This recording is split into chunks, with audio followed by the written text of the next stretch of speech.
I came to Whispering Pines to forget, not to remember.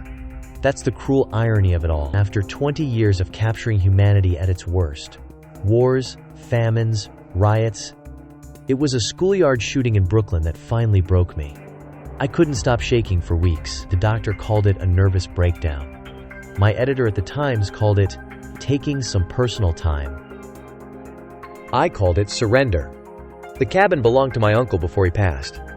Remote, rustic, the kind of place where silence isn't just the absence of noise.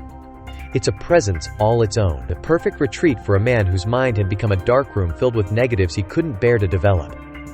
I arrived in October 1956, when the trees surrounding Whispering Pines were ablaze with color. Fall had always been my favorite season to photograph, but I'd left my cameras back in New York. Dr. Levinson's orders. "Distance yourself from the tools of your trauma, Mr. Sullivan," he'd said. So instead of my trusty Leica, I brought books, bourbon, and enough sedatives to ensure dreamless sleep. The first few days passed in a haze. I'd wake late, read until my eyes blurred, take long walks through the woods, then drink myself to sleep. The locals largely left me alone, save for Mrs. Winters, who ran the general store, and would ask after my health when I stopped in for supplies. "Getting any better, Mr. Sullivan?" she'd ask, her smile never quite reaching her eyes. It was during my third week that I found it. I'd been searching the cabin's small attic for extra blankets. The nights were getting colder. When I knocked over an old fishing tackle box, the contents spilled across the wooden floorboards. Hooks, lines, and there, rolled tight and secured with a rubber band, a canister of undeveloped film. I should have left it alone, should have respected whatever forgotten memories my uncle had stored away. But curiosity is a journalist's disease, and I was still sick with it. The cabin had no darkroom, of course, but old habits die hard. I'd packed a changing bag, the kind photographers use to load film in the field, without even thinking about it. Some part of me must have known I'd eventually need it. That night, I drove into town to the hardware store and purchased the chemicals I'd need. The owner, a balding man named Jenkins, raised an eyebrow. "Didn't know you were a photographer, Sullivan."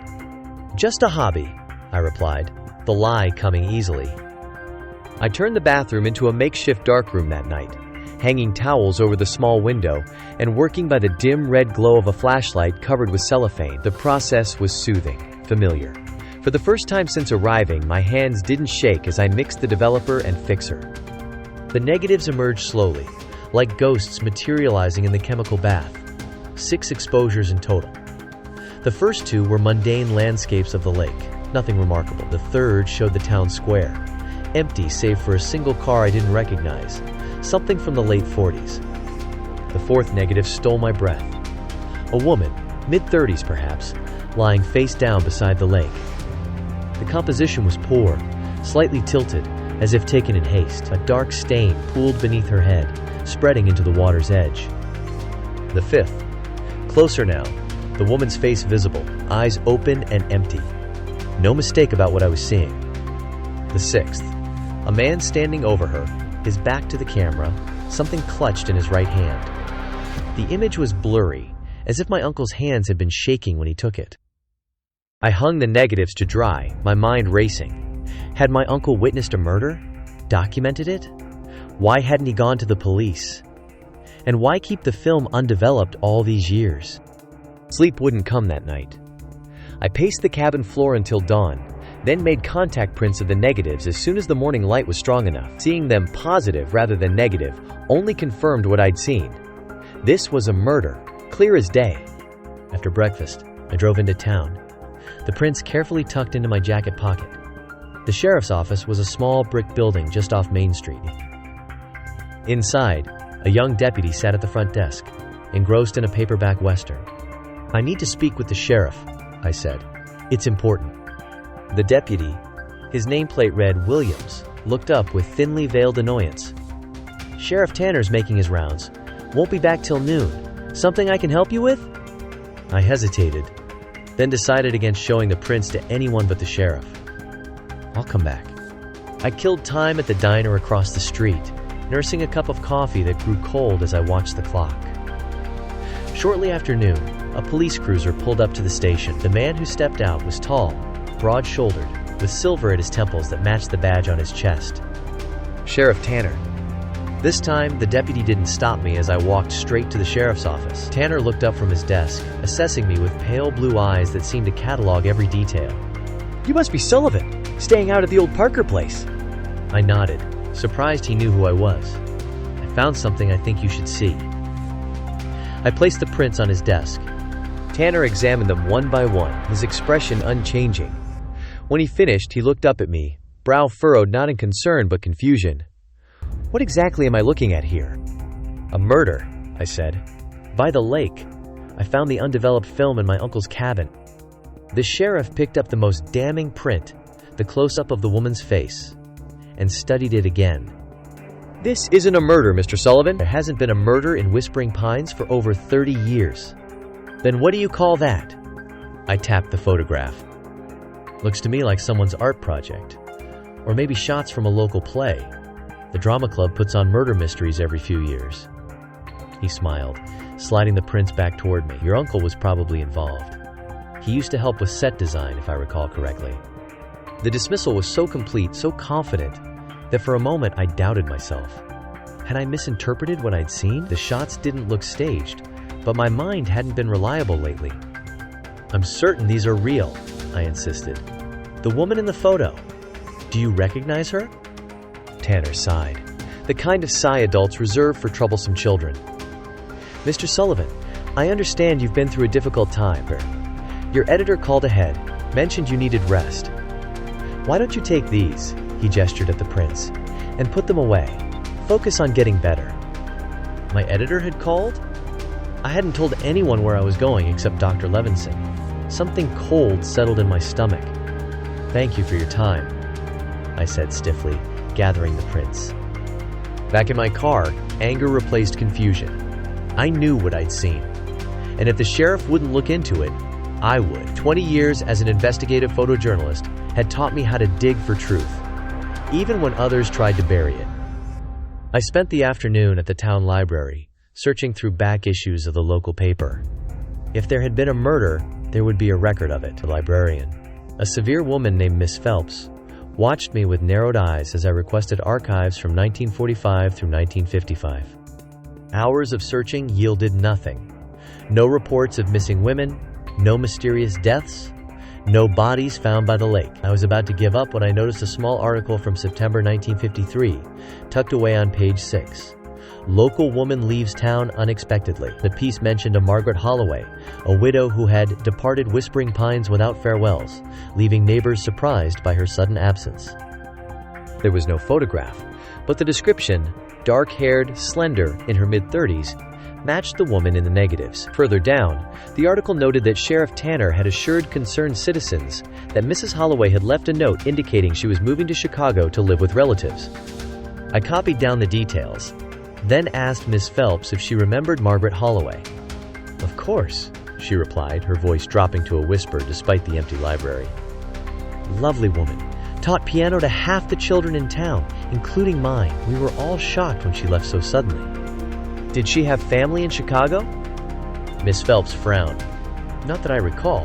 Her people were from Boston originally. I thanked her and left, my mind racing. A woman with supposedly no family in Chicago suddenly leaves town. No one sees her go. The sheriff assures everyone it's normal, and my uncle, who apparently never took photographs, happens to have captured what looks like her murder. That evening, I returned to the lake, prints in hand. I wanted to find the exact spot where the body had been photographed. The shoreline was extensive, but certain landmarks in the background, a distinctive birch tree, an outcropping of rocks, helped me narrow it down. As dusk fell, I found it.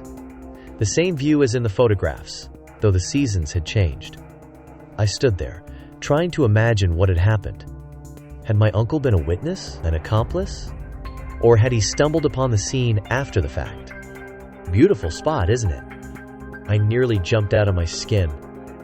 Sheriff Tanner stood a few feet away, hands in his pockets, watching me with those pale eyes. Just taking a walk, I said, quickly pocketing the prints. Funny place to walk.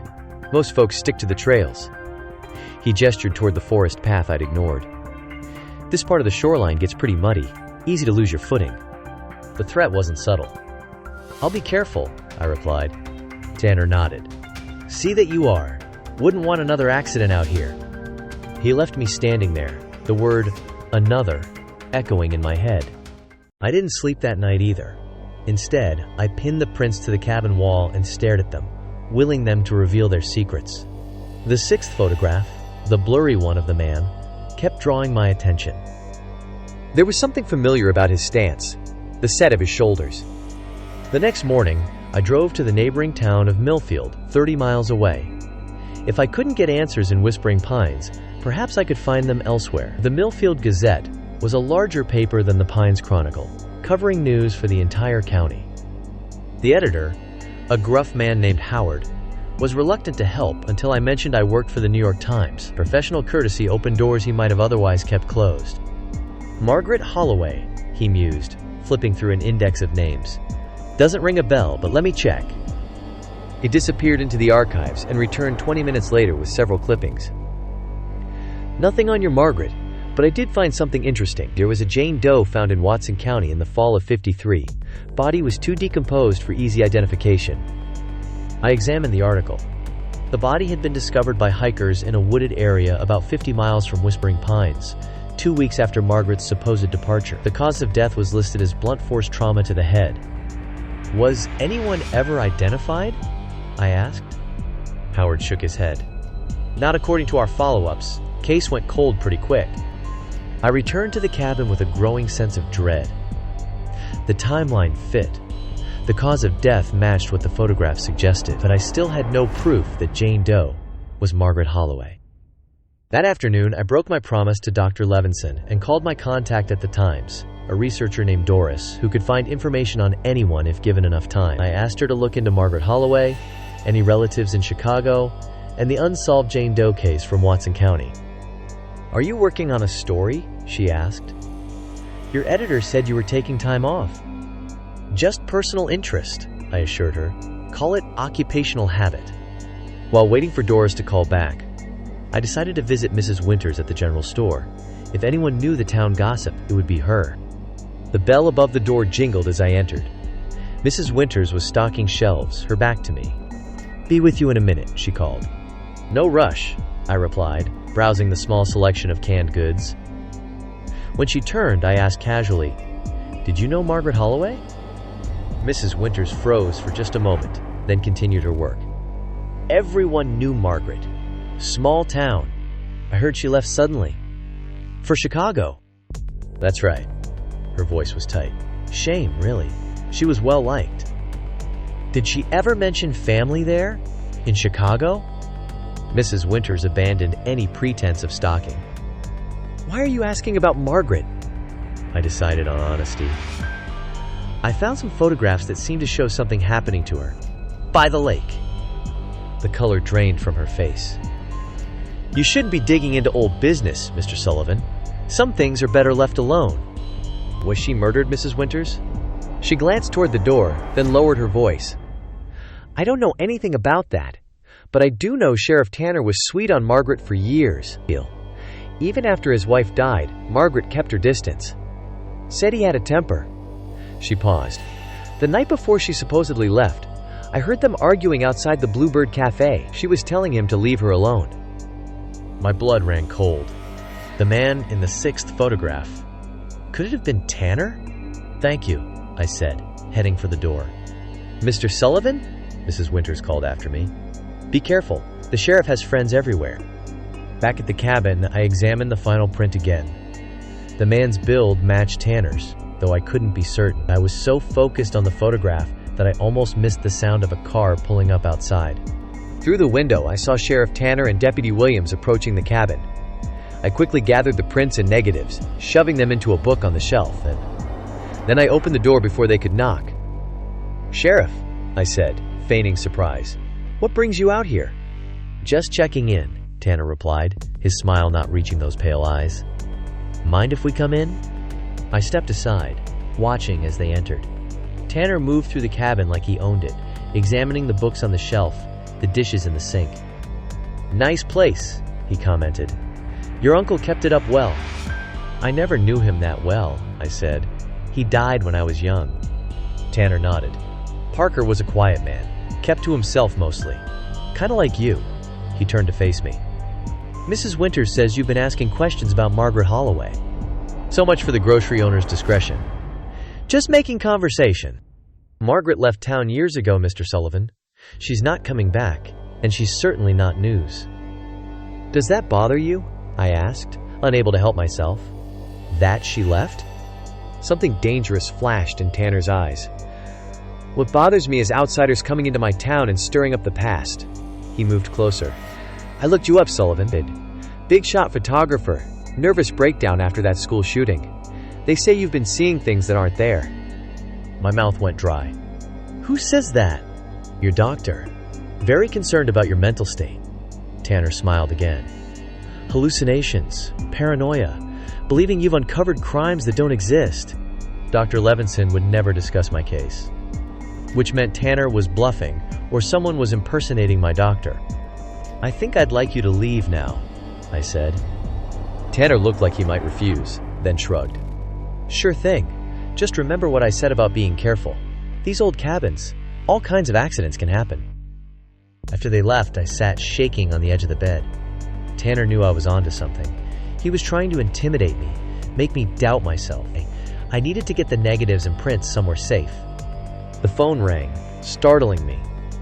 It was Doris from the Times. Jack, I found something, she said, her voice excited. Margaret Holloway had no family in Chicago. Her only living relative was a sister in Boston, who reported her missing in October 1953, a month after she supposedly moved. What happened to the report? That's the thing. It was filed with the Boston police, but when they contacted Whispering Pines, Sheriff Tanner told them Margaret had definitely moved to Chicago. He even provided a forwarding address. Let me guess, the address didn't exist. Bingo! The sister tried to pursue it, but without evidence of foul play, there wasn't much the Boston police could do. What about the Jane Doe case? I asked. Here's where it gets interesting. The file was officially closed by the Watson County Sheriff's Department after 3 months. The detective assigned to the case was transferred shortly after. Who was the Watson County Sheriff in 1953? I heard papers shuffling. A man named James Renfield. The name meant nothing to me. Is he still there? No, he retired last year. But Jack, I found a connection. Renfield and your Sheriff Tanner served in the same unit during the war. They were friends. The pieces were falling into place. Tanner kills Margaret in a fit of rage. His war buddy helps cover it up by burying the Jane Doe case. The entire town, either out of fear or misplaced loyalty, maintains the fiction that she moved away. Jack, are you in trouble? Doris asked. Do you need help? No, I lied. Just following a story. Thanks, Doris. I owe you one. I hung up and immediately began packing the negatives and prints. I needed to get them out of the cabin. If Tanner came back with a search warrant, or without one, they'd be the first things he'd look for. As I worked, a floorboard creaked behind me. I spun around, expecting to see Tanner or his deputy. Instead, it was Mrs. Winters, standing in the doorway I'd left unlocked in my panic. How did you get here? I demanded. I walked through the woods, she said, breathless. I had to warn you. The sheriff called a town meeting after you left the store. He's telling everyone you're delusional, dangerous, that your breakdown has made you a threat. He's covering his tracks, I said. He killed Margaret Holloway. Mrs. Winters nodded. We all suspected, but no one could prove it, and anyone who asked questions found themselves in trouble. Margaret was the only one who ever stood up to him. I have proof, I told her, retrieving the negatives. My uncle took photographs of the murder. Her eyes widened. Your uncle? Parker never owned a camera that I knew of. A chill ran through me. Then whose film was in his cabin? Before she could answer, headlights swept across the windows. That's them, Mrs. Winters whispered, terror in her voice. They're coming for you. I had seconds to decide. If Tanner found the negatives, they'd disappear forever. If I ran, he'd hunt me down, claim I attacked him, died resisting arrest. But if I could get the evidence to someone outside his reach... I thrust the envelope containing the negatives and prints into Mrs. Winters' hands. Get these to Doris Matthews at the New York Times. Here's her number. I scribbled it on the envelope. Tell her everything. Mrs. Winters nodded, then slipped out the back door into the darkness of the woods just as pounding began on the front door. Sullivan, open up! This is Sheriff Tanner. I took a deep breath and opened the door. Tanner stood there, flanked by Deputy Williams and two other men I didn't recognize. "James Sullivan," Tanner said formally, "I'm placing you under protective custody. Dr. Levinson called, concerned you might harm yourself." "That's a lie," I said calmly. "Dr. Levinson wouldn't discuss my case with you." Tanner's smile was cold. "We'll sort it all out at the station. Come quietly now." I considered running but knew I wouldn't make it far. Instead, I stepped forward, allowing them to escort me to the waiting cruiser. As they drove me away from the cabin, I looked back, hoping Mrs. Winters had made it safely into the woods with the evidence. The protective custody turned out to be a cell in the town jail. No phone call, no lawyer, just Tanner's assurance that the doctor will be here tomorrow to take you back to the city. I spent that night pacing the small cell, wondering if Mrs. Winters had made it out of Whispering Pines with the negatives, if she'd called Doris, if anyone would believe the story, even with the photographs. Morning came, and with it, visitors. Not Dr. Levinson, but Howard from the Millfield Gazette and a state police detective named Morales. "Mr. Sullivan," Detective Morales said, "we'd like to ask you about some photographs." Relief flooded through me. "Mrs. Winters got to you." Howard nodded. "She came to the paper last night, said you'd found evidence of a murder." Over the next hour, I told them everything, finding the film, developing the images, the connections to Margaret Holloway and the Jane Doe case. Tanner sat in the corner, his face a mask of contained fury. "These are serious allegations," Morales said when I finished. "Sheriff Tanner, do you have any response?" Tanner stood, straightening his uniform. "Sullivan's been under psychiatric care, paranoid delusions. That film could show anything or nothing, and Parker never owned a camera." "Then where did the film come from?" I challenged. "That's the question, isn't it?" Howard interjected. "Because, according to Mrs. Winters, Parker did have a camera. One he borrowed from his nephew, you, during your last visit in 1951. I stared at him. "I've never been to Whispering Pines before now." Howard looked confused. "That's not what Parker told everyone. He said his nephew, the photographer was visiting, showed him how to use a camera." "I don't have an Uncle Parker," I said slowly. "The cabin belonged to my Uncle James. James Sullivan." The silence that followed was deafening. Tanner had gone pale. "There was no Parker?" Morales asked. "Then who?" "Check the property records," I suggested. "See who really owned that cabin." They did. The cabin had indeed belonged to James Sullivan, who died in 1954. He had purchased it from its previous owner, Edward Parker, in 1952. Parker had moved away from Whispering Pines shortly after Margaret Holloway's disappearance. No one had seen him since. The negatives proved to be the key. The state crime lab matched fingerprints on the film canister to Edward Parker, a man who, it turned out, had changed his name and moved to Canada. When Canadian authorities located him, he broke down and confessed.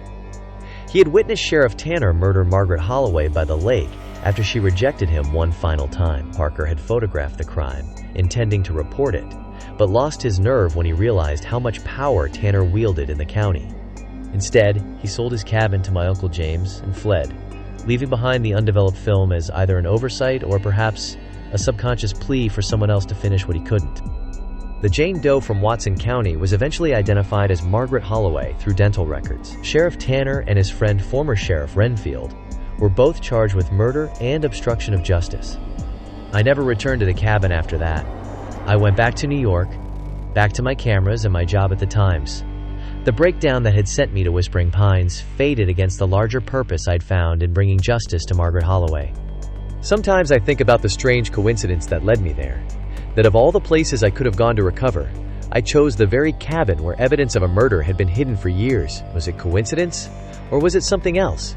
My Uncle James, leaving me the cabin in his will, perhaps knowing what I might find there. I don't believe in fate, but I do believe in justice. And sometimes, justice needs a witness. Someone to develop the negative, to bring the truth into the light. Sometimes, that's all any of us can do.